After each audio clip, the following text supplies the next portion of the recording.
Okay, it looks like my efforts finally paid off. Better late than never, I suppose.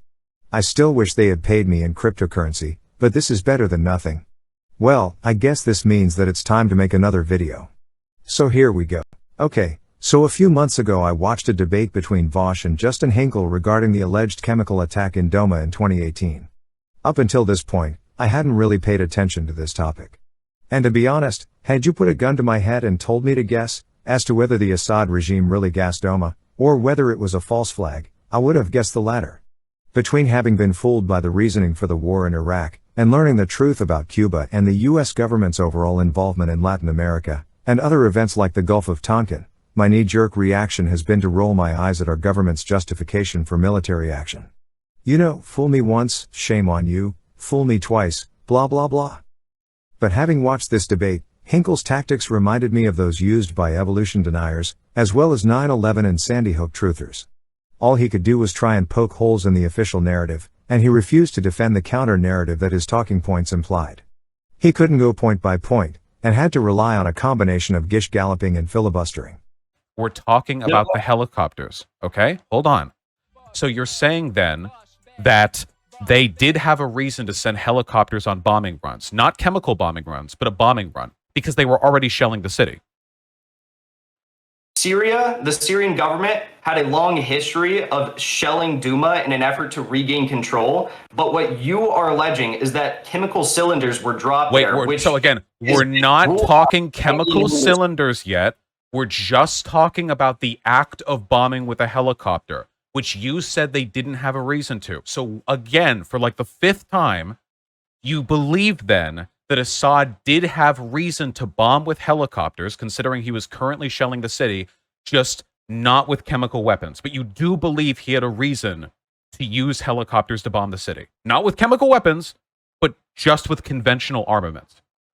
Not necessarily, but the allegation is that those helicopters dropped chemical cylinders. I know that. Can we take it one claim at a time instead of you trying to run from this one by jumping to the next one? Why would they not have a reason to run helicopter sorties over Douma when they were shelling the city? Dropped chemical cylinders into the buildings. That is the principal claim. No, the principal claim we're on right now is whether or not they would even have a reason to bomb the city. So they were already shelling the city. So did they have a reason to bomb it as well? This is yes or no. Long history of shelling the city. Yes. They were currently shelling the city.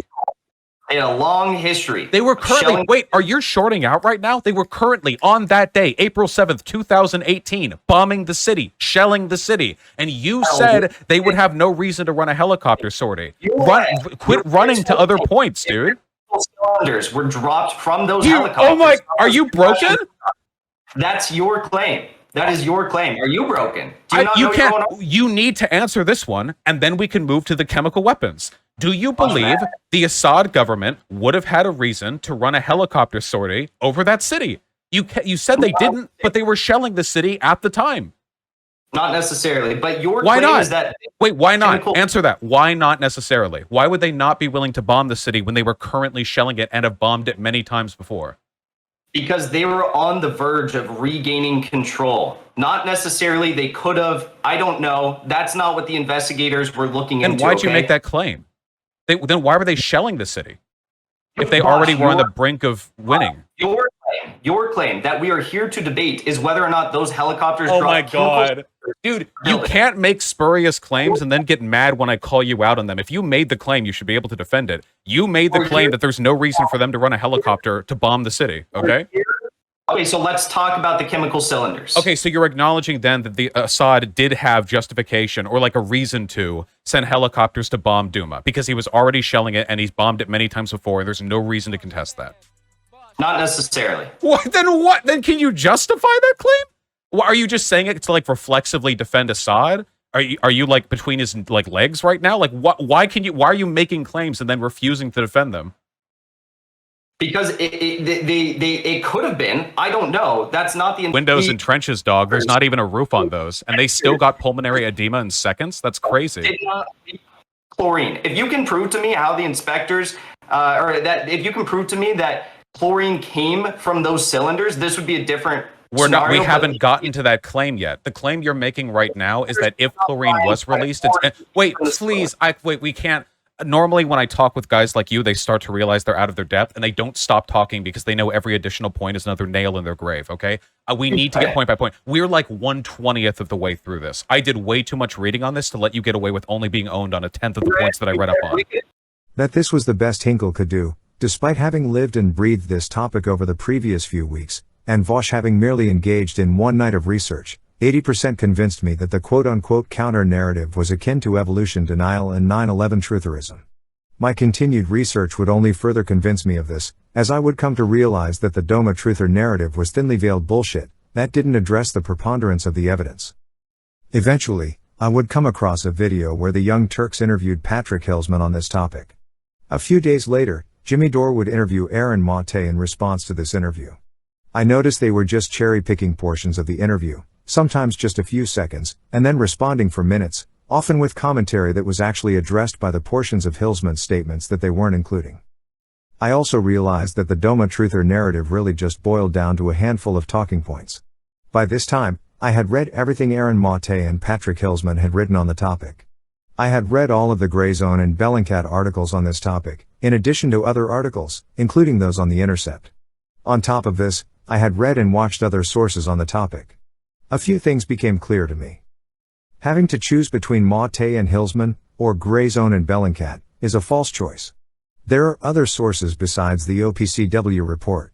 When you put the pieces together, it becomes clear that Mate's focus on the OPCW is a distraction, if not a straw man. The OPCW was delayed in having access to Douma, and even then, they were never given full access to every location they requested.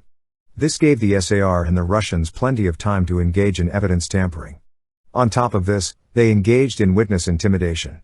So it's no wonder the Douma truthers rely so heavily on an interview where a doctor claimed there was no chemical attack. The region was by this time controlled by the Russians and the SAR. Of course, this doctor wasn't going to speak out against them. I've also noticed that Douma truthers are loath to read anything from Bellingcat. It's as though they can safely ignore what's on there. The problem for these people is that Bellingcat is citing easily accessible sources. So when they are contradicting the minutes in the toxicology meeting, they are quoting Professor Blanc, who is a verifiable toxicology expert, and someone who's treated people for pulmonary edema. When Bellingcat states that the toxicologists in the meeting weren't privy to the full information, they are citing an internal OPCW email that states as much. And this is the irony, much if not most of the Mate/Grayzone narrative is contradicted, or at least addressed within the leaked emails. Mate and Grayzone are just ignoring those emails, because their motivation is to build a specific narrative, not to engage in actual research or journalism. Furthermore, I can find instances of Bellingcat implicating Israel and the United States military actions. This contradicts the narrative that they are a CIA resource. I can't find a Grayzone article ever implicating Russia or Syria for anything. The Grayzone types like to criticize Bellingcat for its funding sources. The only reason they know who funds Bellingcat is because they are transparent about their funding. Contrast this to the Grayzone, where there is a lack of transparency. Here is an excerpt from a recent video by Bad Empanada, who is probably one of YouTube's biggest anti-war content creators. Some sort of on-site stories and stuff like that fairly often. They hire editors and stuff. They have like 10, 15 regular contributors who are not full-time employees who they're obviously paying in some capacity. They have operating costs. So obviously none of this is nowhere near enough to pay for that, right? I would guess their expenses, monthly expenses, probably more in the realm of 100,000 total, at least. Especially knowing that, most of their journalists are like, New York penthouse apartment living yuppies, like Max Blumenthal, Ben Norton, etc. So it's like, where is the money coming from, right? Where's the money coming from? Obviously, it's coming from somewhere. They have some sort of source of funding, right? But it's kind of weird that they do not actually reveal where this funding comes from when their entire thing is to scrutinize the funding sources of others. Isn't that kind of fucking weird? So where is the money coming from? Well, if I was to guess, it's pretty much Russian state funding. Obviously. Russian state funding, maybe a little bit of Syrian state funding. I don't think they get any Chinese state funding, but definitely Russian state, undoubtedly. Their entire thing is scrutinizing the funding of others, right? Like, look, like the Ecuador elections. And they were like saying, oh, this guy is funded by this thing. This other guy is funded by this other thing. What I'm saying here is that when your bread and butter is making these sorts of allegations, shouldn't you kind of be transparent with your own finances? Shouldn't you kind of scrutinize yourself in this same way, or at least open yourself up to this same sort of scrutiny? But they don't, do they? So it's very interesting. So my question would be, who funds the Grayzone? And I would like to challenge the Grayzone. That's all well and good that they called this out. But how about they release their own funding? How about the business, the Grayzone, release their receipts, their accounting receipts, and in an opaque way that shows, the original source of the funding that they get, because they are clearly not just funded by donations. Their expenses are far beyond the realm of any sort of reasonable expectations of donations they would receive. Why is it that you happen to support the Russian state on absolutely every single geopolitical position that they hold? Is it because you're funded by the Russian state? I would like you to disprove me. I would like you to prove me wrong and show me that you receive absolutely zero funding from anything remotely related to the Russian state, or anyone whose interests align with the Russian state. Any sort of billionaire foundations whose geopolitical agenda aligns with Russia. Because it sure fucking seems like it's very likely that you are funded by Russia in some capacity. Because the Grayzone literally never says anything even remotely inconvenient for the Russian state, the Chinese state, and the Syrian state, Venezuela, any of those other places. So yeah, I'm very interested in them being as transparent as others who they deride are. Very interested. I would love to see where their funding comes from. The Douma truthers insist on referring to one's view on what happened in Douma as either anti-war or pro-war. And this is just stupid. Whether the events happened in Douma as outlined in the official narrative, and whether the US should engage militarily in Syria are both important, but separate questions. Whether the rebels are really well-intentioned resistance fighters, or the real bad guys is a worthy, but separate topic. That the Douma truthers can't seem to parse these into separate topics, and insist on treating them as the same thing, speaks volumes, and suggests that their reasoning is motivated by politics and ideology, not by the facts. So if you're someone who has come to believe the Mate/Grayzone narrative and who has spent no time researching outside of the echo chamber, ask yourself, do you really care about the truth behind these deaths, or is this just a feel-good exercise for you? Either way, you're about to learn how the Dunning-Kruger effect works, firsthand. The Mate/Grayzone echo chamber has blasted a handful of talking points, and shielded you from 99% of the facts relevant to what happened in Douma in 2018. You're also going to find out why Aaron Mate has been running from a debate challenge from Patrick Hilsman, who frequently engages with him on Twitter. Mate and Dore spend a considerable amount of time bashing Hilsman, as not being a serious source. Well, here is Hilsman in Syria.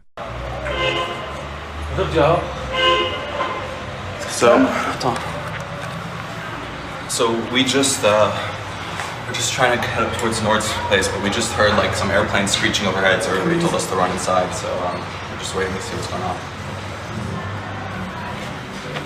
Come on, guys. England? Alright. I'm ready.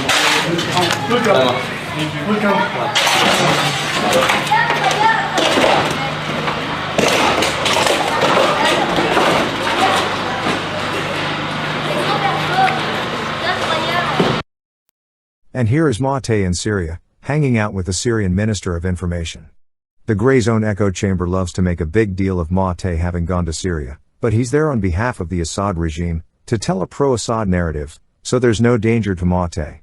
If Patrick Hilsman or Cenk Uygur or Sam Cedar were pictured with Jen Psaki, the Grayzone/Jimmy Dore echo chamber would be all over this. But Mate being pictured with the Syrian Minister of Information, is no big deal to these people, in part because the people in their echo chamber have a double standard for this sort of thing. On top of this, Aaron Mate will refer to Hilsman as quote-unquote this guy, as if he has no idea who he is.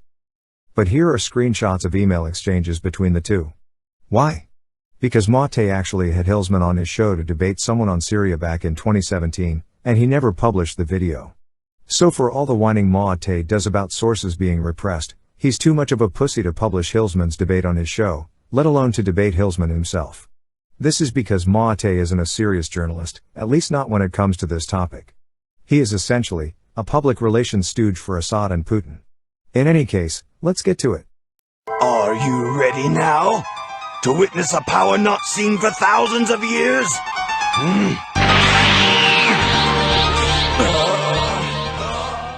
Okay, so in the upcoming clip, Mate will respond to Patrick Hilsman's claim that there was evidence tampering on behalf of the Russians and/or the Assad regime. The fact is that the OPCW wasn't allowed to enter Douma until several days after arriving nearby. This is well after the Syrian and Russian military had allowed regime-friendly journalists in, and had paraded a little boy and his father in front of the media, as alleged proof that no chemical weapon attack took place. Remember, once the SAR and Russians controlled the area, they were the ones who could intimidate witnesses. That the OPCW was delayed was well documented while it was happening. The wait is over. Inspectors with the Organization for the Prohibition of Chemical Weapons given access to the area of the alleged chemical attack in Douma. Samples were collected, but delayed access to the site is raising questions about the quality of the evidence and whether Syria or Russia cleared the scene. The visit comes a week after OPCW inspectors first arrived in Syria. The U.S. and France have accused Russia of blocking the investigation to buy time.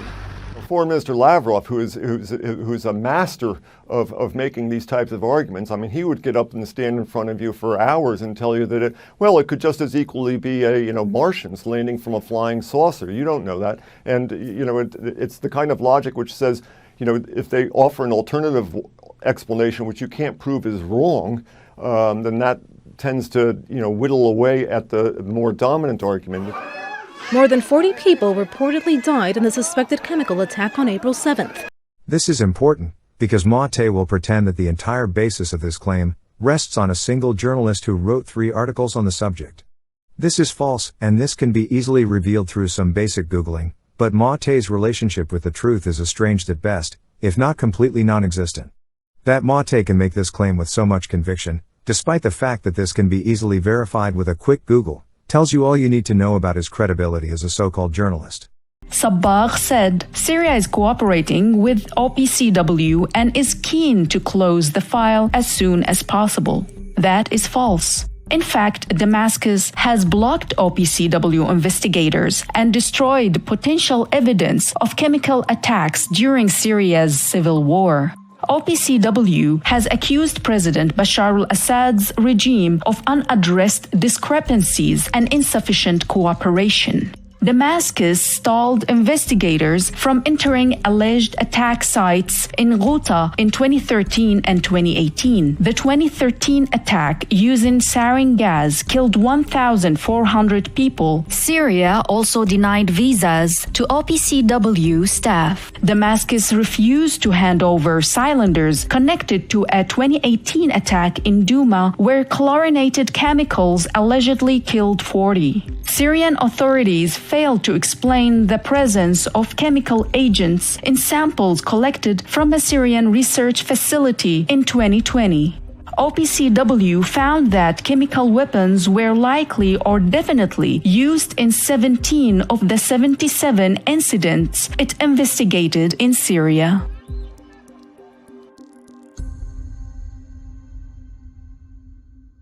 The Russian authorities said that the whole chemical attack was staged and that they could prove it. We have undeniable evidence that this was yet another staged attack. As a journalist, you should be questioning everyone. Do you trust an official line over an unofficial activist? Absolutely not. But does that mean you don't question what the activist tells you? No, you should also question what the activist tells you. With Syria, we have a massive amount of open source information coming from groups on the ground. Very early on, kind of YouTube, Twitter and Facebook became kind of the place to go for information from the conflict. Now, that was very much one-sided towards the opposition. It's very distressing imagery and footage to see. But I feel like a lot of that was driven by a real, genuine belief from the protesters that if the outside world could only see what was happening to them, that it would make a change. This was not a place that has a tradition of free access for journalists, for local journalists or foreign journalists. You were sort of forced to rely more than probably most people would want to or would be comfortable on citizen journalists. Open source evidence from Douma, this horrible chemical attack on the 7th of April, comes from 2 very different places. It comes from a hospital where you see lots of people wheezing, and then it comes from a building where you see lots of people dead. And those things are often lumped together, but they're 2 different sites. So about 2 weeks after the chemical attack in Douma, Russian state television featured an interview with a young boy who was seen in activist video in a makeshift clinic in the town being treated for possible chemical weapons exposure. He obviously had been the victim of a bombing He was covered in rubble and dust, but it was unclear whether that meant that he'd been at the site of where a chemical weapon was used. But there was something interesting and unusual about the video when it was presented on Russian state television's main news channel. I think if you look at it, you could see that it starts with a little sequence where he walks in with his father, and you can see in the background, it's a quite well-kept area with a very unusual trellis, and 3 men in military uniforms walk by in the background. It doesn't look at all like Douma, which at that stage had been completely leveled and was completely, basically, rubble. So it seemed obvious that it was filmed somewhere different. And just investigating the question of whether the boy might have felt compelled to tell a story that would please the authorities, it seemed important to try to find out where the interview was shot and under what circumstances. Poking around online with the help of people who are from Damascus, I was able to find out that a lot of people who knew the town said it looked like the Syrian Army Officers Club in Damascus, right near the Ministry of Defense. And then as soon as I Googled it in Arabic, I was able to find something that exactly matches this location, with the same entryway and the exact same floor, with this trellis. It's not as very clear in the screenshot, but in part of it you can also see a poster in support of Bashar al-Assad, the president of Syria. I know the people that I'm speaking to. I have a better understanding of whether or not they are completely comfortable speaking to me, or whether or not they feel that there's going to be repercussions for what they say. So in June, quite to my surprise, the Syrian government decided to give me a visa. What happened to me in Douma, briefly, is that I was taken to the hospital where lots of people were wheezing, and I was advised by a nurse that nothing had happened. And that actually may have been true from his perspective, because all he saw were lots of people wheezing. But on my way out of Douma, it turned out that the Syrian government weren't very keen to take me to something completely different from the hospital, which was the attack site.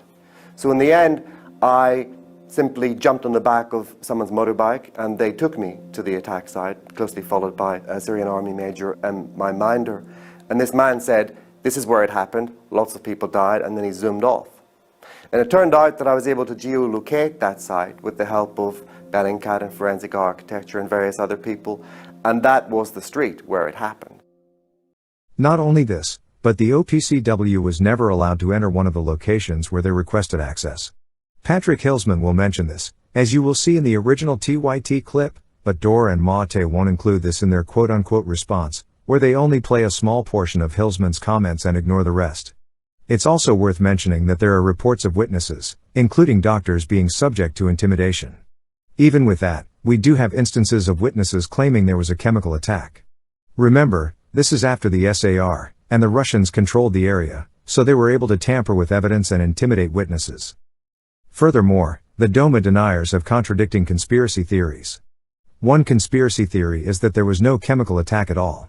The rebels merely placed the canisters in the locations found, and no one was gassed. The other conspiracy is that there was a gas attack and people did die, but once again, the rebels manually placed the canisters there. The latter conspiracy is more tenable since there are witnesses that did admit to a gas attack, and it's consistent with the pictures and videos of dead people. Though you're still left with the fact that there are holes in the roof above where the rebels allegedly manually placed the canisters. Furthermore, this conspiracy theory completely negates the argument that some comments noted during minutes in a toxicology meeting suggest there was no chemical attack. Vi vet bara att det är någonstans i det här området. Vi frågar oss fram och efter en stund står vi som första utländska journalister utanför huset där den misstänkta gasattacken skedde. Ut ur huset kommer en av dem som överlevde den fasansfulla kvällen i Douma den 7 april. قاعدين بالأبو بالأقبية من شان الضرب الساعة 7 ضرب الصاروخ هذا طلع قاعدين تحت كنا شمينا ريحة طلعنا دغري لفوق نسوان والأولاد فاتوا على البناء الصاروخ نازل على ظهر البناء ما عرفانين الريحة كلها بالبناء اللي فات موت دغري اختنى وطلع أنا طلعت لهون satt لهون غميت شوي. På marken blev han sittande omtöcknad en stund innan han förgäves försökte få räddningsmanskap till platsen. What happened to the rest of your family? كلهم ماتوا. مرتي وأخواتي وأمي. أمي وأخواتي ومرتي كانت هون كلهم هون. Hans pappa var inte hemma den där kvällen och är i livet. Egentligen borde ju de internationella kemvapeninspektörerna från organisationen OPCW vara här. Men de sitter på ett hotell i Damaskus och väntar på att alla parter är överens om hur och när en inspektion kan börja. Under tiden försvinner tillfällen för provtagning och att höra vittnen. Ja, det känns onekligen en obestämbar lukt av någonting när man kommer ner här. Någonting som inte är bekant för mig.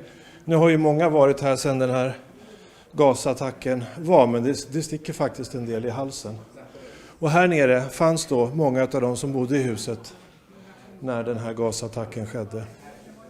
Det är svårt att föreställa sig chocken och paniken som måste ha rått här i de här ögonblicken, men alla de här föremålen som har lämnats kvar här tyder ju på att här har någonting allvarligt inträffat. Alla har bara gett sig iväg härifrån så fort man någonsin har kunnat, om man nu ens har haft den förmågan. كل نسوان وأولاد هون كانوا قاعدين الشباب والرجال هون قاعدين هيك ما أسمع غير صوت كأنه غاز انفتح مثل جرة غاز. Tankarna på vad som hände den där kvällen kommer aldrig att blekna. كتير صعب يعني لك شو يعني ما بنوصف.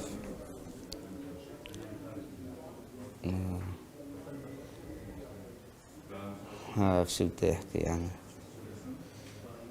انه يعني كثير يعني وضع ببكي يعني الاولاد اللي شاف اللي ما يعني تقريبا شي 25 طفل. Keep in mind that the OPCW investigation didn't take place until 2 weeks after the attack. This is no doubt a factor in the OPCW report's conclusions.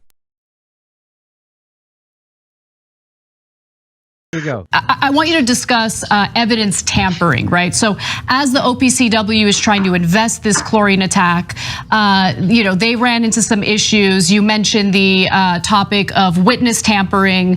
Elaborate on that further. I'd like to learn more. Well, so there were a number of essentially publicity stunts that were carried out in the aftermath of the fall of Douma. And one of the most famous ones is that a young child, I believe his name was Hassan Diab, was captured by and he was filmed in a hospital among many frightened civilians who believed that they may have been exposed to chemical weapons.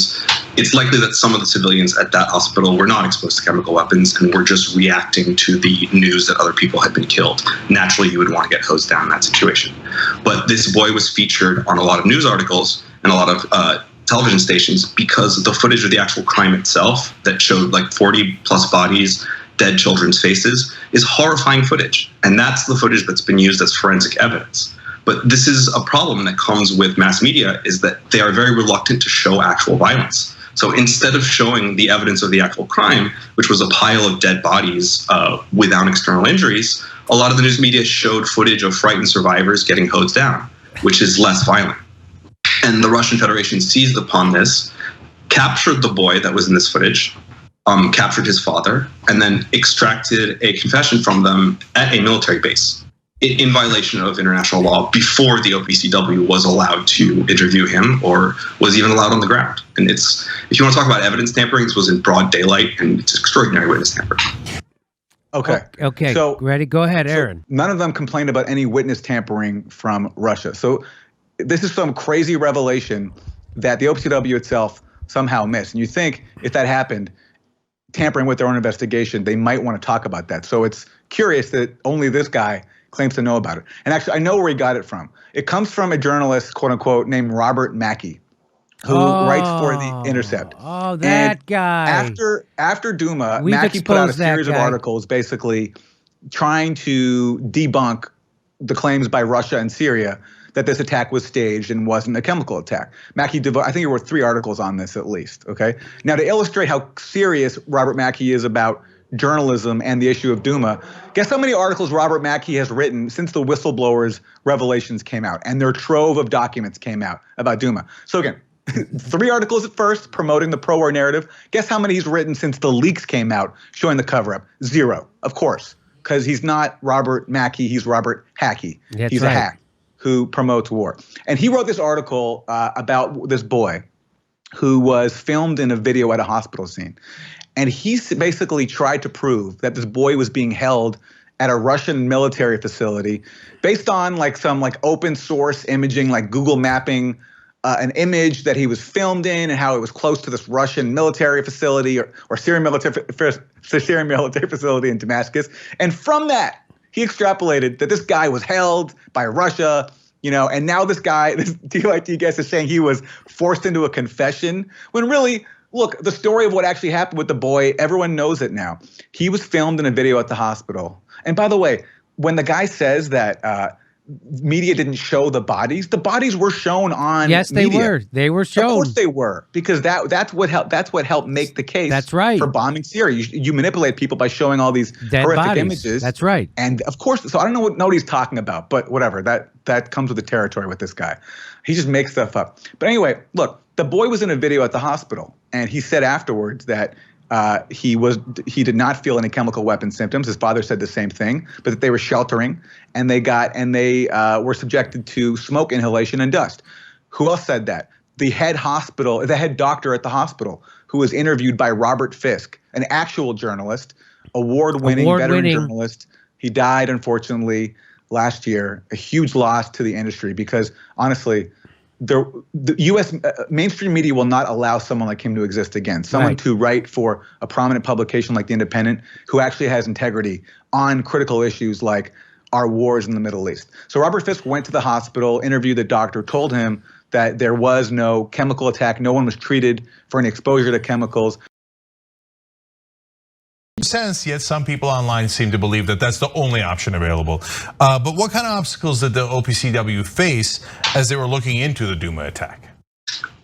Well, we actually have a really unique situation with Douma, whereas the fact that the Russian Federation sort of launched a media offensive before the OPCW was able to get its work done. So within 48 hours of the chlorine attack on Douma, the area surrendered to the regime, which makes a false flag theory rather unusual. It would be rather unusual to gas your own positions and then subsequently surrender for no reason.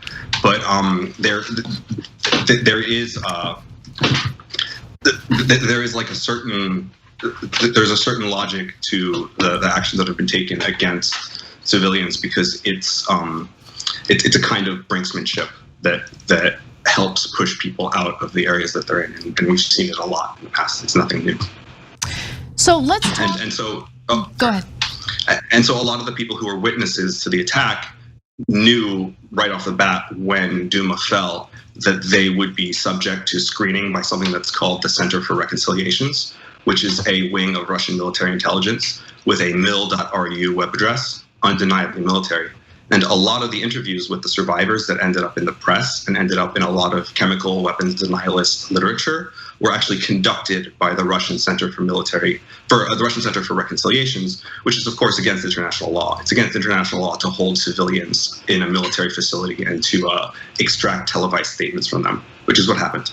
Yeah, so I'd like you to elaborate on that a little more because, I want you to discuss evidence tampering, right? So as the OPCW is trying to invest this chlorine attack, they ran into some issues. You mentioned the topic of witness tampering. Elaborate on that further. I'd like to learn more. Well, so there were a number of essentially publicity stunts that were carried out in the aftermath of the fall of Douma. And one of the most famous ones is that a young child, I believe his name was Hassan Diab, was captured by and he was filmed in a hospital among many frightened civilians who believe that they may have been exposed to chemical weapons. It's likely that some of the civilians at that hospital were not exposed to chemical weapons and were just reacting to the news that other people had been killed. Naturally, you would want to get hosed down in that situation. But this boy was featured on a lot of news articles and a lot of television stations because the footage of the actual crime itself that showed like 40 plus bodies, dead children's faces, is horrifying footage. And that's the footage that's been used as forensic evidence. But this is a problem that comes with mass media, is that they are very reluctant to show actual violence. So instead of showing the evidence of the actual crime, which was a pile of dead bodies without external injuries, a lot of the news media showed footage of frightened survivors getting hosed down, which is less violent. And the Russian Federation seized upon this, captured the boy that was in this footage, captured his father, and then extracted a confession from them at a military base in violation of international law before the OPCW was allowed to interview him or was even allowed on the ground. And if you want to talk about evidence tampering, this was in broad daylight, and it's extraordinary witness tampering. Yeah, well, a couple of things that arise out of that. Number one, Assad said that maybe there wasn't any chemical attack at all, but we have the kids and the adults with their foam coming around their mouths that we actually have video of because the Russians did propaganda. So if Assad was the victim of this chemical attack, wouldn't he want the OPCW to go in right away and get all the relevant information? Presumably. I mean, the one thing that's interesting about when you talk about the OPCW issue, you have to talk about the leaks that came out from WikiLeaks when an early draft of the investigation was released to WikiLeaks, and it showed signs that the investigators at the time were unable to gain access to Douma as quickly as some of the propaganda outfits that Russia let in. So before the OPCW investigators were even allowed into Douma, according to safety pretexts, a lot of regime sympathetic journalists were allowed in. So they were in there manipulating the scene. They, according to the leaked OPCW documents, had blocked off access to the main apartment where most of the dead people were found, and they forced regime minders to accompany the inspectors. Survivors were blocked from speaking with the OPCW and were held illegally on military facilities. And this is it's not proper. It's interfering with an investigation. So in fact, we got several of the alleged witnesses that were part of a conference held by the Russians in 2018. And so there was an interaction that stood out, and I wanted everybody to watch that. Let's watch. Ambassador Shulgin. Yes. Anna Holligan, BBC News. I just wanted to know why you thought it was more to put these possibly valuable and vulnerable witnesses in front of the media before allowing the OPCW investigators to speak to them, as the OPCW had requested.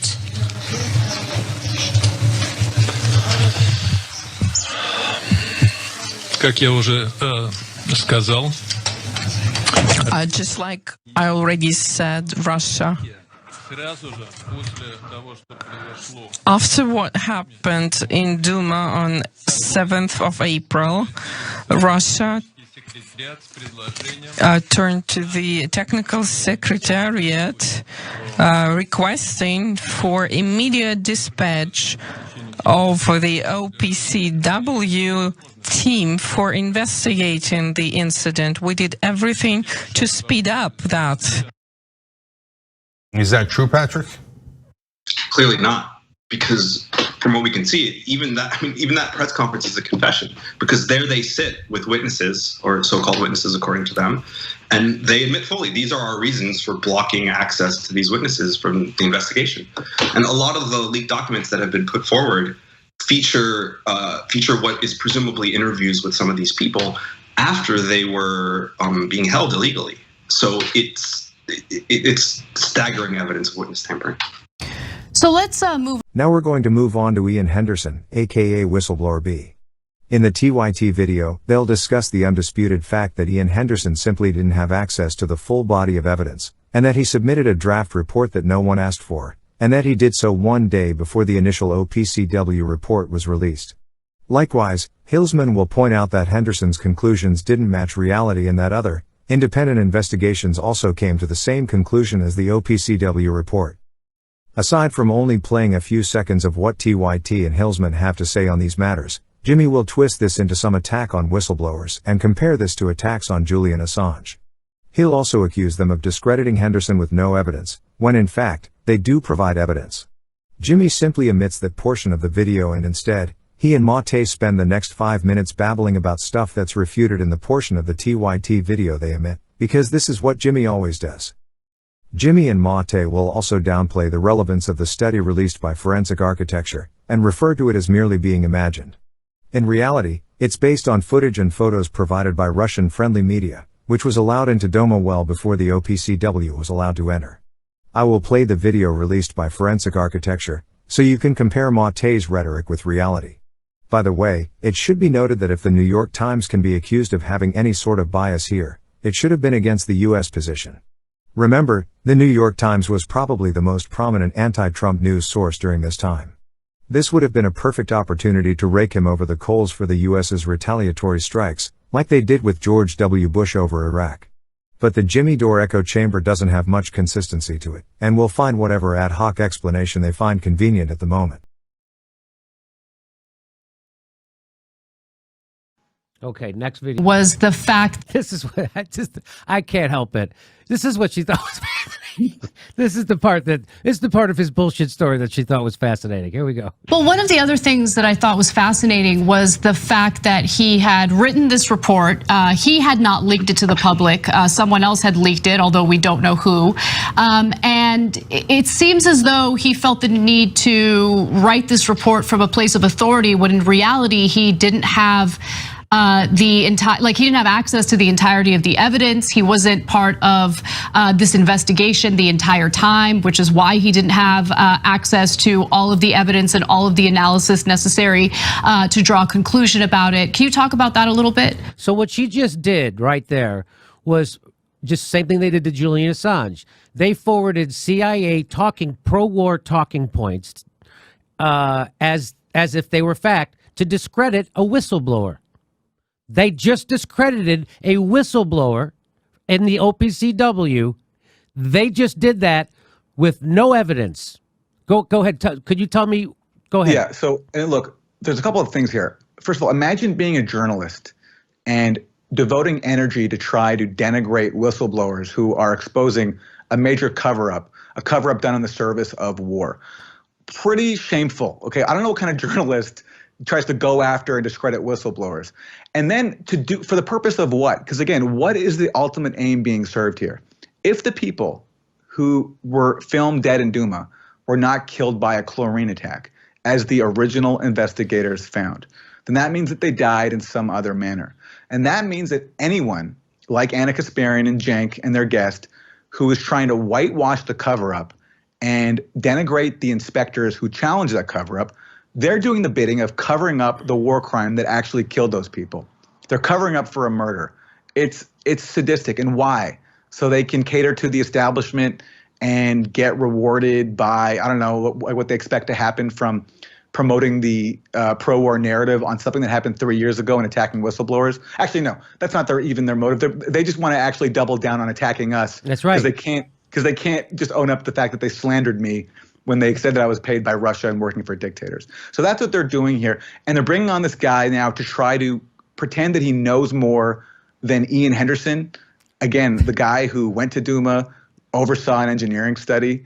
And Anna is just basically reading the talking points of the OPCW. Yes. Because, like whenever a whistleblower comes forward, you try to portray them as rogue. Oh, they didn't know. They're just acting crazy.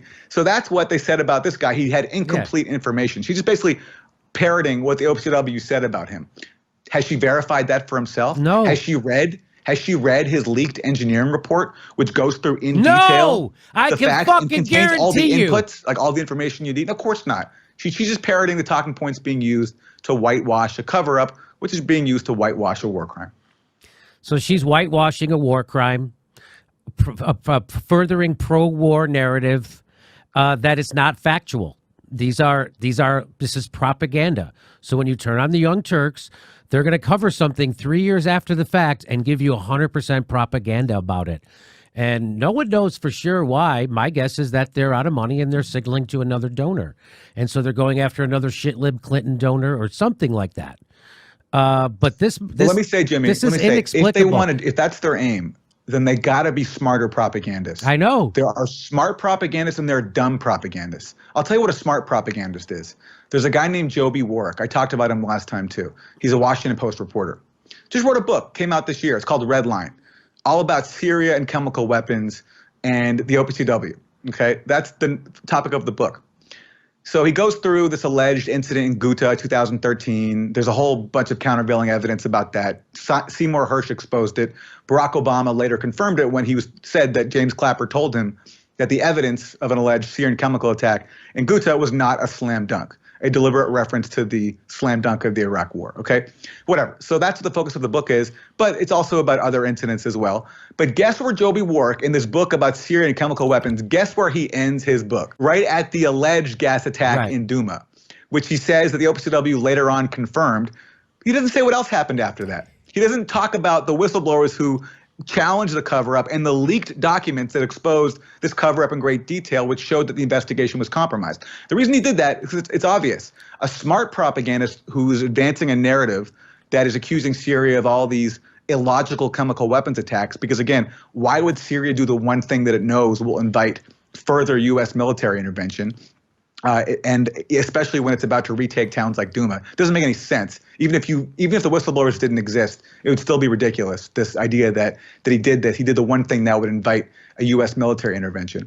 But a smart propagandist knows that you cannot acknowledge the facts of the Douma case. That's why the OPCW refuses to meet with the inspectors. That's why media accounts like this book about Syrian chemical weapons by Joby Wark can't acknowledge even the fact of the OPCW cover-up. Because once you acknowledge the fact that this cover-up happened, then you have to look at the actual facts. Yeah. And the reason why they won't meet with the inspectors is because they know that the facts were censored. So that's why you have to pretend that this thing doesn't exist. Because, by the way, if the OPCW was really confident that these whistleblowers were just rogue and uninformed and ridiculous, what's the harm then in meeting with them and letting them present the evidence that was censored? What do you have to be afraid of? It's so obvious that they can't do that because they know that the facts are not on the OPCW's side. So a smart propagandist, at least, whose role in life is not to tell the truth, to be a real journalist, but to advance propaganda and reap the benefits of going along with the establishment, like Joby Wark, simply erases the OPCW scandal from memory. It's not once in his entire book. A dumb propagandist like the Young Turks, for whatever reason why they're doing this, they choose to bring up a one story where there's so much countervailing evidence and there's whistleblowers, and that's why their segment can't acknowledge the most basic facts about the case, including the doctoring of the original report, as I mentioned before. And that's why they humiliate themselves going after these brave whistleblowers who challenge one of the biggest pro-war deceptions since the Iraq War. This is why they're dumb propagandists, because a smart propagandist would simply just ignore Douma and try to cling to some other case of an alleged chemical weapons attack, which is also, all these other cases are just as implausible. But in Douma, the evidence is so overwhelming because we have the original team's investigation and their findings.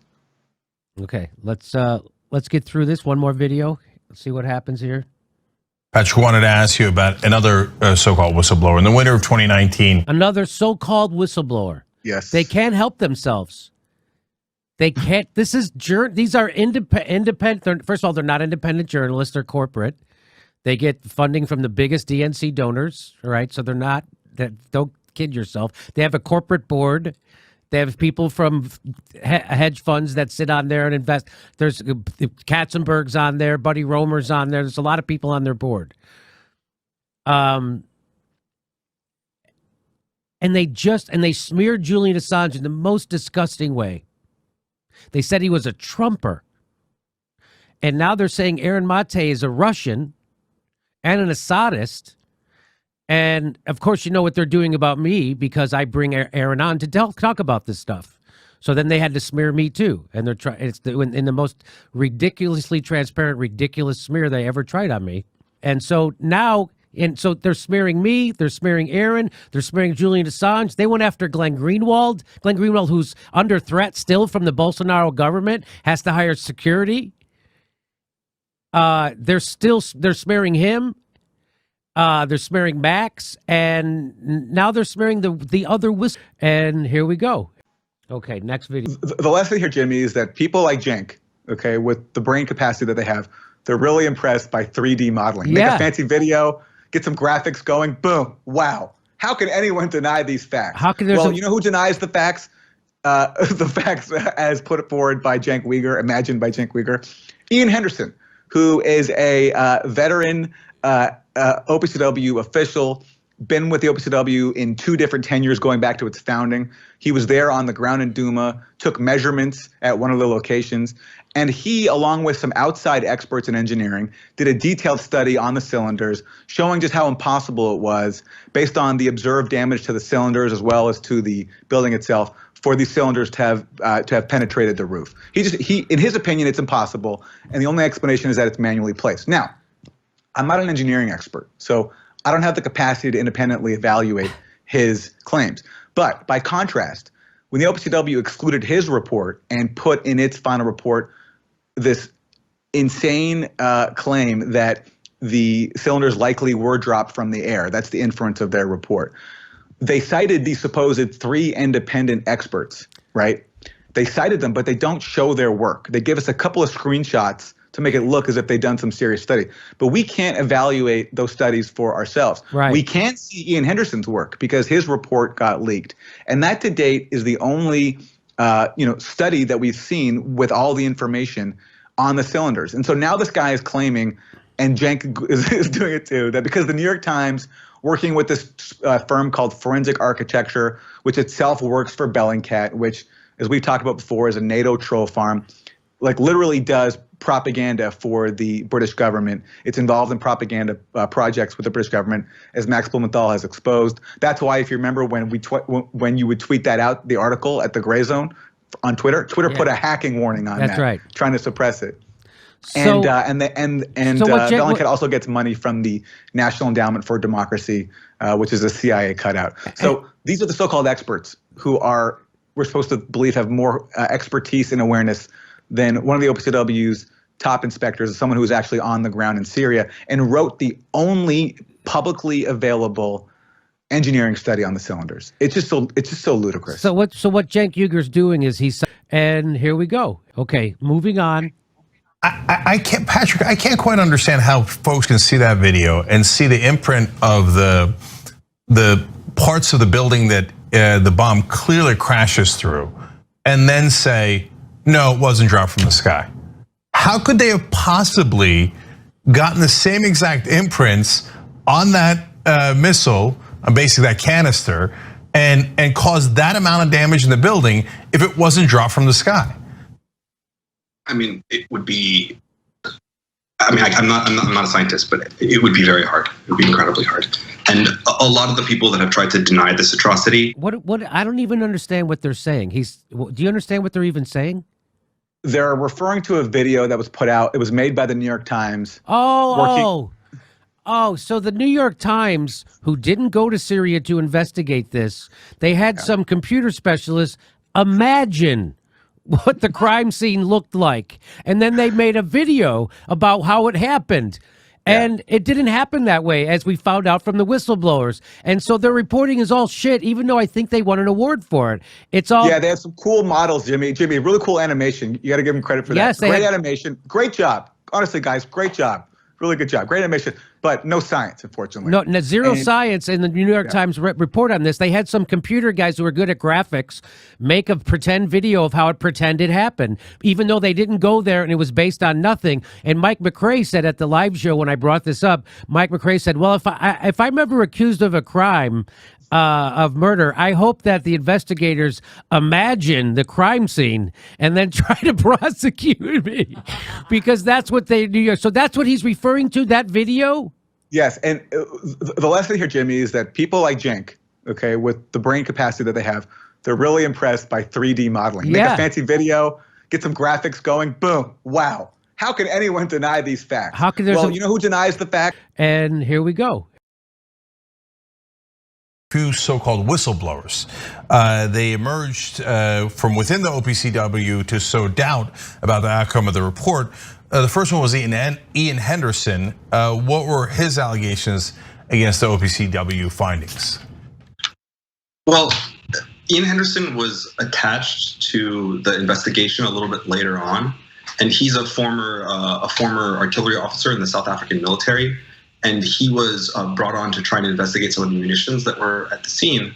But apparently he sort of went rogue and produced his own report without the authorization of the OPCW, and then submitted it, I think, a day or two before the actual report was supposed to be filed.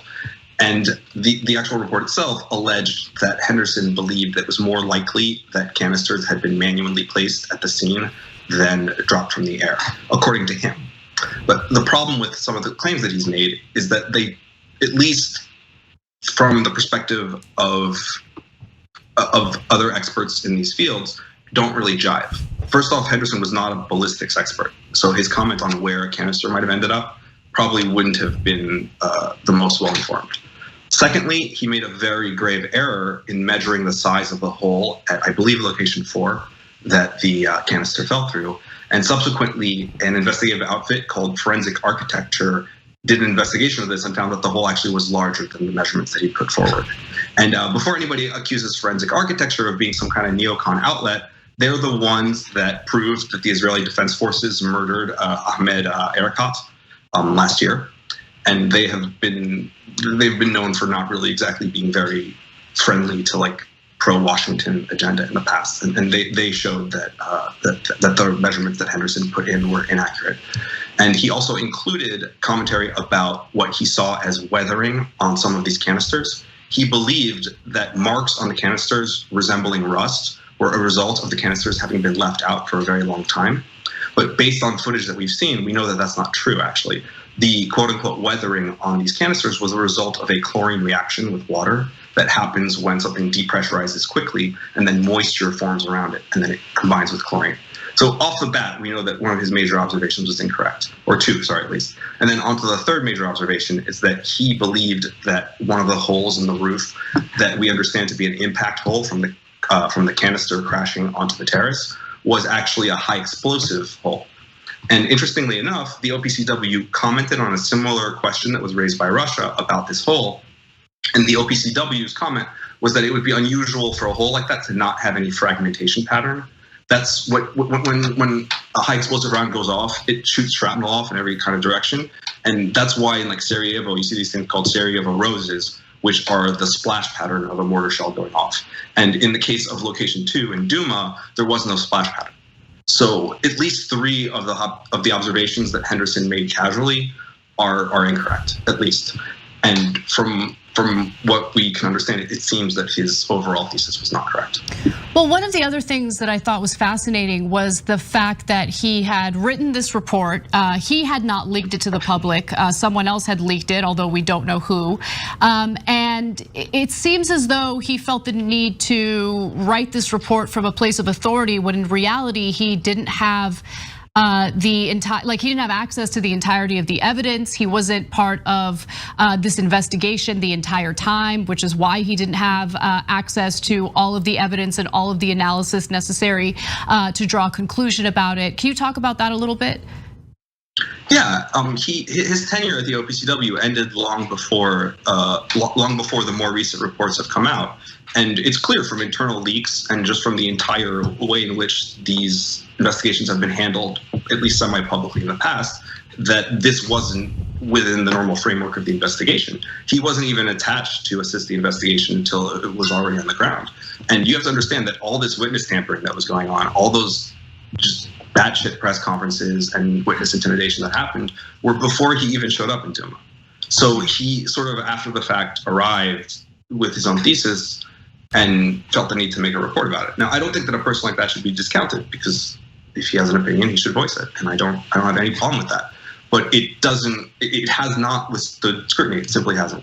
Right, and just to give everyone the statement by the OPCW in response to Ian Henderson, the OPCW said Henderson had played a minor supporting role in the investigation, so he didn't have access to all the evidence and wasn't qualified to comment. And they said his personal opinion, drawn from incomplete and inaccurate information, was contradicted by 3 independent studies. I have noticed online that sometimes people will post headlines regarding the OPCW's findings in regard to other alleged chemical attacks, and it'll say that the OPCW could not find enough evidence to support that it was a chemical attack. But that's not the Douma case involving a chlorine chemical attack. So understand that there have been many chemical attacks, and you have to be careful to ensure that you're reading headlines in regard to the specific chemical attack we're talking about here. Yeah, I actually, Patrick, wanted to ask you about another so-called whistleblower in the winter. So again, they're not going based off of what the OPCW report indicated. The New York Times does its own investigation into this, and they have the exact same findings. 2 canisters were discovered, and both of them tested positive for chlorine. Canisters were dropped from the air, which is relevant because, again, the Syrian regime, Bashar al-Assad's regime, controls the airspace. The canisters matched the holes in the building through which they fell. Canisters had imprints on them from the objects they hit on their way down. And as you had mentioned, one canister was lodged in the roof, the other one landed on a bed. So relevant information. Cenk, do you want to ask the next question? Yeah, so actually 2 quick things. I can't, Patrick, I can't quite understand how folks can see that video and see the imprint of the parts of the building that the bomb clearly crashes through, and then say, no, it wasn't dropped from the sky. How could they have possibly gotten the same exact imprints on that missile, basically that canister, and caused that amount of damage in the building if it wasn't dropped from the sky? I mean, it would be. I mean, I'm not a scientist, but it would be very hard. It would be incredibly hard. And a lot of the people that have tried to deny this atrocity have pointed to the fact that if it wasn't dropped from the sky. I mean, it would be. I mean, I'm not a scientist, but it would be very hard. It would be incredibly hard. And a lot of the people that have tried to deny this atrocity have pointed to the fact that the cylinders don't have as much damage as they would have if they were dropped from several kilometers up, as some kind of evidence that they weren't dropped from the air at all. But this is a red herring, because the fact is that in order to avoid ground fire, actually a lot of the time helicopters will fly closer to the ground, around like 150 meters, because it means that the amount of time that you can actually get a bead on them if you're an anti-aircraft gunner is much shorter. So a lot of the time it's safer, especially in urban environments, for aircraft that are performing bombing runs to do it at a medium or lower altitude. And that would be consistent with a lot of footage that we've seen. We even have footage of the Russians flying the same kind of helicopters the Syrian regime uses, specifically talking about how they fly low to avoid ground fire. Right, yeah, they're gonna go through all of that and then surrender the next day. Yeah. Seems unlikely to say the least. After planting 40 bodies pre-rigor mortis with no external signs of injuries, yet not planting any at a scene at which they allegedly planted a canister on a bed. It doesn't make any sense. Right, the bed one doesn't have any casualties. The one that clearly crashes through the building does, but yet, it was on a bed. All right, so how about the toxicology? Their eyes would have been burning, it would have been pitch black, and they would have had no clue where the gas was coming from. So, I do want to go to this video that'll help the audience visualize what the scene looked like. So not only did the OPCW do its investigation, there were a few independent investigations that followed, including one that was done by the New York Times. They put this video together, and I want you to take a quick look at what that scene looked like to help visualize what Patrick just shared with us. Now we'll look at the bomb. Its rigging and casing tell us who dropped it. Frost tells us when it happened, and black residue indicates chlorine was used. The bomb itself is a crude chemical weapon, a pressurized chlorine tank designed to blow open on impact. And this debris tells us it was rigged to fall from the sky. This matters because Syria controls the airspace and opposition fighters don't have aircraft. Scattered around are small wheels and axles. And here, in the tangled remains, we see straps, another wheel, and fins. When we reassemble this twisted metal in our model of the balcony, it becomes a cylindrical rigging, and it fits right onto the canister. This is almost identical to the rigging on a second bomb found in Douma that day. Straps and hooks so it can attach to a helicopter's release system. Rear fins to create drag and stabilize the bomb as it falls. And small axles and wheels so the bomb alternatively can be rolled out of a helicopter. So again, they're not going based off of what the OPCW report indicated. The New York Times does its own investigation into this, and they have the exact same findings. 2 canisters were discovered, and both of them tested positive for chlorine. Canisters were dropped from the air, which is relevant because, again, On the 7th of April 2018, the city of Douma, Syria, was allegedly targeted by 2 chemical attacks. The New York Times asked Forensic Architecture to undertake spatial analysis for their report on the sites, which was published on the 24th of June 2018. Here we will explain some of the processes we employed in our analysis. But first, some context. Russian journalists, who were the first to be given access by the Syrian military, visited both sites and claimed that the attacks were staged. They claimed that the distinctive yellow chlorine canisters had been carried onto the site by rebels, rather than being dropped from airspace, which is exclusively controlled by the Syrian government. However, as we will show, the videos produced by the Russian media in fact contain powerful evidence to the contrary. Working closely with the New York Times' video investigation team, we reconstructed the 2 sites using all available images and videos, determined the precise dimensions of the canisters, and searched for physical traces inscribed on their surfaces. Site 1 is a rooftop balcony located next to al-Shuhada Square. This model is built in Blender, using dimensions established from satellite images and corroborated by scalable architectural details observed in ground-level images. We took still images from this news report and located them within the model, taking into account focal length, scale, and rotation. We identified several features consistent with the canister having been dropped from an aerial platform. These features make it extremely unlikely that the attack was staged. The canister's first likely point of impact is here, above the balcony. These fractures are consistent with impact from above.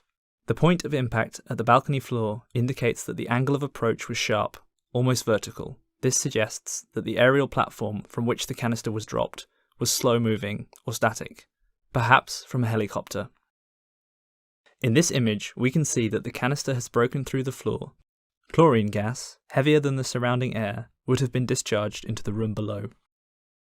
This video, showing the gas flowing at ground level along a street in Aleppo, was used in the New York Times video report to demonstrate its density.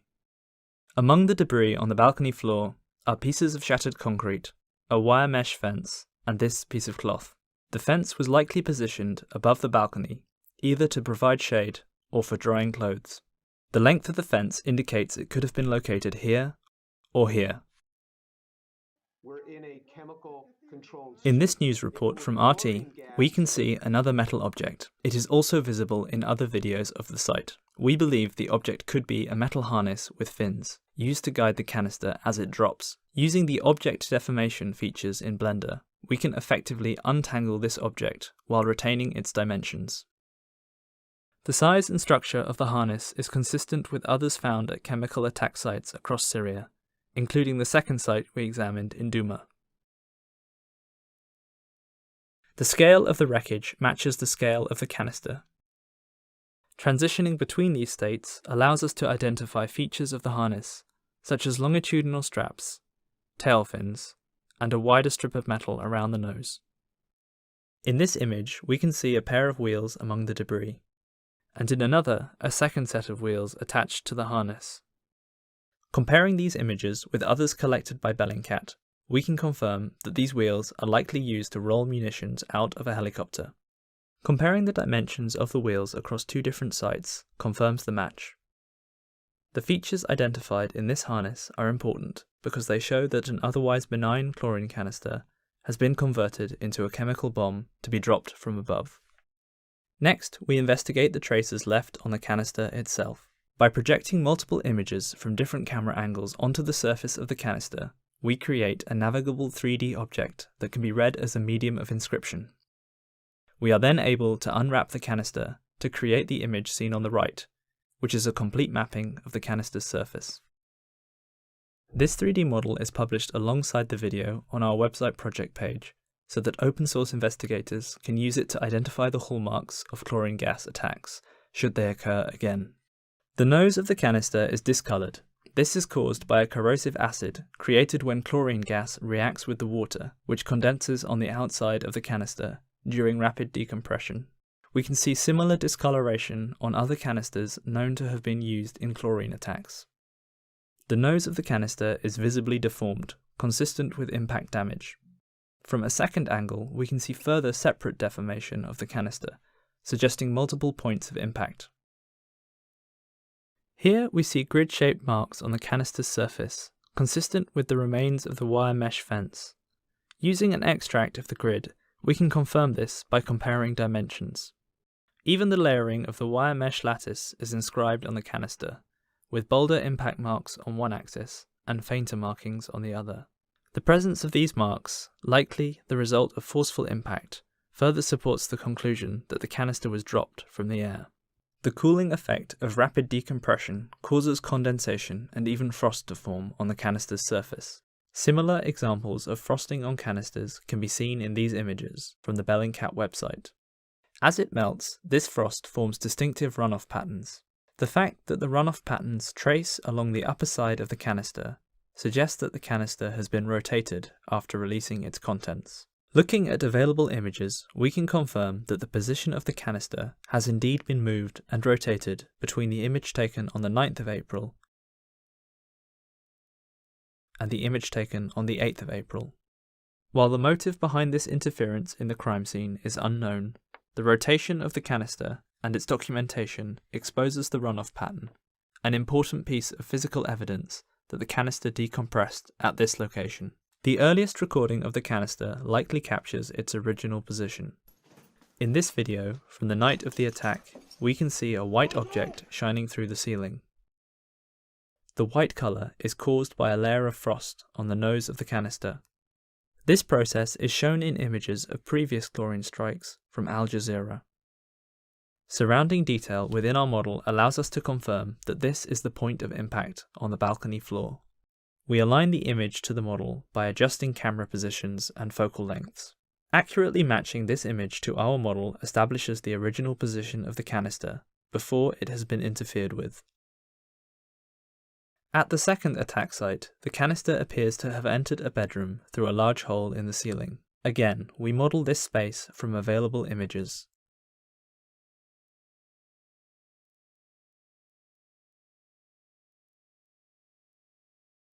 We reconstruct and measure the hole, which appears to be the entry point of the canister. The dimensions of this hole are approximately 160 by 70 centimeters. The area beneath the hole is littered with debris, but the canister is located on the bed. The hole in the ceiling and the location of the canister do not easily align. The angle seems too extreme for the canister to have landed on the bed, which also seems undamaged. It is very possible, therefore, that this canister has also been moved from its original position. Using similar modelling techniques to those we employed at Site 1, we highlight a number of features within the footage to support allegations that this was a chlorine attack. We create models of the canisters from still frames derived from the videos available to us. Frosting on the canister's surface, as well as on the harness, suggests that the canister has undergone rapid decompression, followed by gradual defrosting. Multiple still images aligned and projected onto the model show how the frosting recedes slowly over the course of many hours as it drains its gas. Unlike the canister in Site 1, this canister still has a nozzle attachment. This causes chlorine gas to be released more slowly and explains the persistence of the frosting on the canister. In this video, we can hear a hissing noise in the background, which suggests that the canister is decompressing whilst the cameraman is filming. That's good.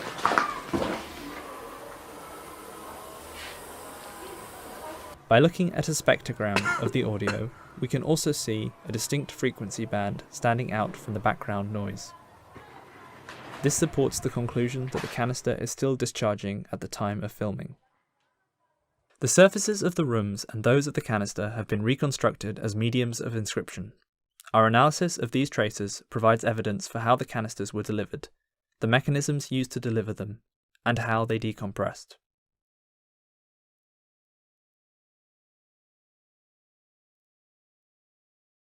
Okay, now let's get to the quote-unquote controversy regarding the toxicology report.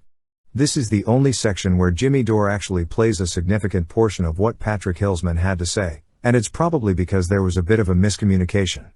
Hilsman claims that the toxicologists in the meeting claimed that the symptoms people in the video displayed were inconsistent with a chlorine attack. What they actually said was that symptoms like foaming at the mouth would not have occurred within 3 to 4 hours. However, this is contradicted by Professor Paul Blanc, who has extensive expertise regarding the adverse effects of chlorine gas on the human respiratory system, who noted that the onset of pulmonary edema can be quick, and can easily occur within 2 to 4 hours. As Hilsman stated, and as well known, the town was being bombed. So people had to choose between going inside for shelter against the bombs, and staying inside where chlorine was seeping downward. And this is assuming that in the middle of the ongoing panic, these people would have even known or understood that chlorine was seeping downward to their level.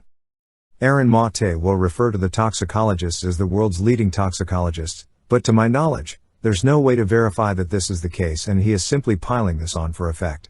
Furthermore, it's entirely possible to be an accomplished toxicologist, and still have no idea how people who live in war zones react. Indeed, in an email correspondence within the OPCW, it's clear that the toxicologists weren't given the full details of the situation, so their comments were based on incomplete information. As the Syrian man in the earlier clip explained, as he and others ran outside of the building to escape the gas, others were running inside to escape the bombs. People like Mate, assuming they are saying these things in good faith, come across as not being familiar with adrenaline dumps. They assume that people whose lives are in danger react, in the most rational and omniscient manner. This is similar to the Sandy Hook truthers who point out that a couple of people dialing 911 claim that there was more than one shooter. It's entirely possible that in the chaos, and perhaps the gunshot echoes, a few people really believe that there was more than one shooter. It doesn't follow that they were correct, and that therefore, this is a false flag.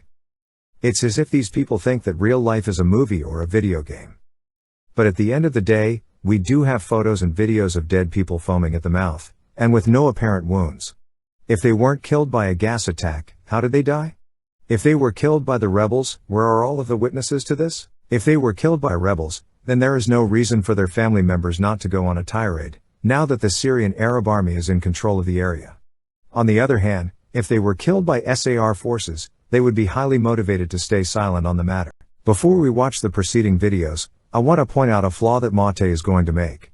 He's going to conflate the time it can take for someone to die when exposed to extreme amounts of chlorine, with the amount of time it takes for foaming at the mouth to occur. As the Syrian man in the video states, those who ran back inside the chlorinated building died instantly. And indeed, according to the CDC, with severe chlorine exposure, sudden death can occur due to critical narrowing of the upper airway, severe difficulty breathing or shortness of breath, dyspnea, so prominent that the patient/victim may refuse to move, copious secretions from nose and mouth, nasopharynx, and airways, tracheobronchial tree, up to 1 liter per hour, pulmonary edema may appear within 30 to 60 minutes. Keep this in mind as Mate parades his ignorance on this topic, while virtue signaling over his own straw man argument, and pretends that Hilsman didn't explain that people had to choose between being outside and exposed to shelling, and inside the building where it wasn't clear what exactly was happening. And as I explained earlier, clearly stated in the OPCW leaked emails is the fact that the toxicologists weren't given the full context of these events, and therefore probably didn't know that these people had to choose between the definite danger outside, and the potential danger inside. I'll say it again. Mistaking Mate and Dore for real sources of information is like watching professional wrestling and assuming it's real. It's excusable, unless you're over 9 years old.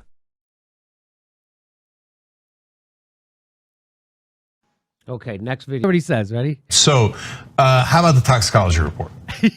Yeah. So, initially, based on a very early preliminary meeting of toxicologists from the OPCW draft that was leaked from the early stages of the investigation, some toxicologists in a 1-hour meeting looked at the footage of the dead body. Why does he think he says in a 1-hour meeting?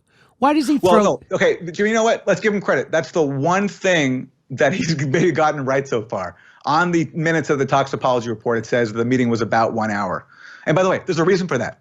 It's because they saw the video and they're like, yeah, there's no way this was a chlorine attack. It was so obvious. And one of the experts, one of the toxicologists even volunteered, this looks like a propaganda event. That's in the notes of the meeting. Okay. So the reason why the meeting was 1 hour, he's trying to like make it look as if they didn't do a good job. That's what he's saying. It's so obvious that this is a stunt because the observed symptoms bear no relation to what would happen if there actually was a chlorine attack. Okay, so that's why he threw that in there. So he throws in, they had a meeting of 1 hour, oh, it's a slipshod job. They just went right through it, when the reality is it was so obvious that this was not real, that they didn't get gassed. Yeah, okay. He's from Douma and assessed that they felt that some, not all, some of the symptoms were inconsistent with chlorine poisoning, but a lot of that had to do with two assumptions. One was the assumption that white foaming would not occur when people are exposed to chlorine. And the second was the assumption that people... That's false. That's completely false. I know that's false. Go ahead. There is no assumption that foaming would not occur if people were exposed to chlorine.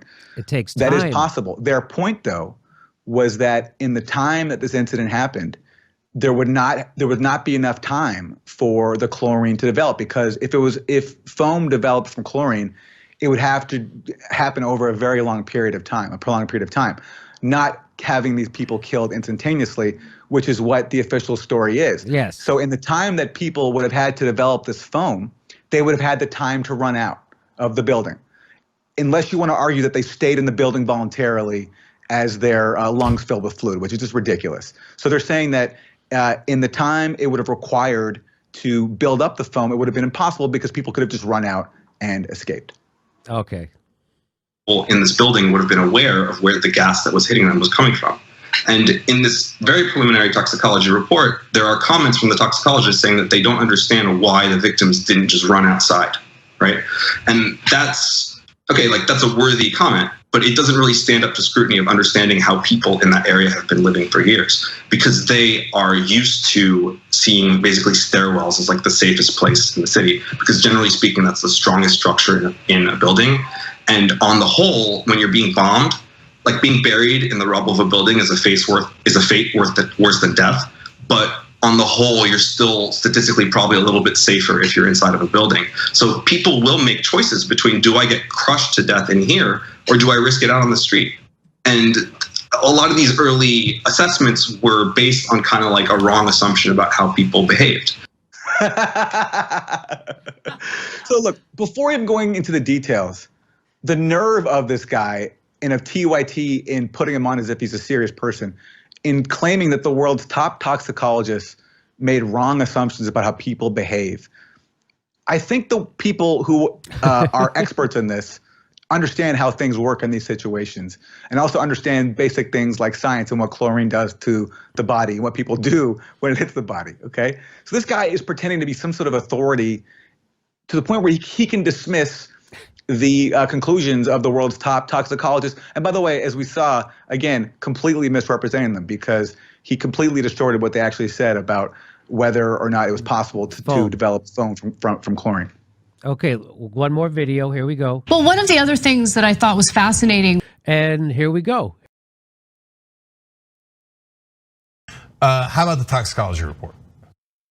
Yeah, so initially, based on a very early preliminary meeting of toxicologists from the OPCW draft that was leaked from the early stages of the investigation, some toxicologists in a 1-hour meeting looked at the footage of the dead bodies from Douma and assessed that they felt that some, not all, some of the symptoms were inconsistent with chlorine poisoning. But a lot of that had to do with two assumptions. One was the assumption that white foaming would not occur when people are exposed to chlorine.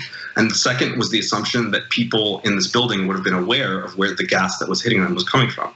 And in this very preliminary toxicology report, there are comments from the toxicologists saying that they don't understand why the victims didn't just run outside, right?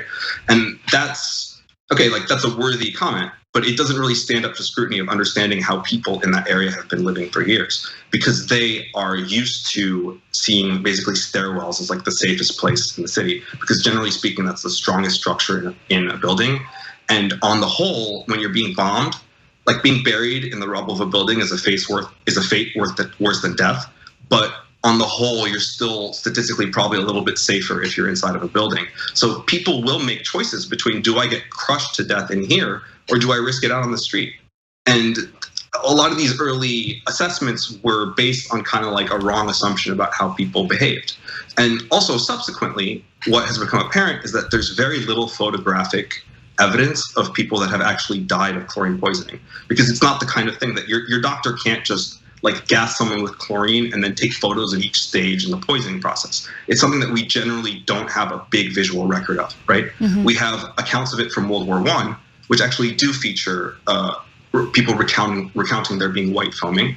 And then interestingly enough, there was a chemical accident in China in 2005 when an identical chemical, molecular chlorine, was released in an industrial accident, and it killed a large number of people. And indeed, a photo from that incident shows that a young woman was killed and that there was white foam coming from her mouth. And it looks identical to the victims in Douma. Patrick, we talked. While I could continue on, this video is already much longer than I originally intended to make it. But the point is that any basic, unbiased research into these events, looking at what both sides are saying, makes it clear that the preponderance of the evidence is on the argument that the Assad regime gassed people in Douma on April 7, 2018. And part of what makes this obvious is the sheer lack of depth in the arguments provided by the deniers, and the lack of explanatory power of their counter-narrative, that the rebels placed the canisters in their respective locations. You give me the awful impression, I hate to have to say it, of someone who hasn't read any of the arguments against your position ever.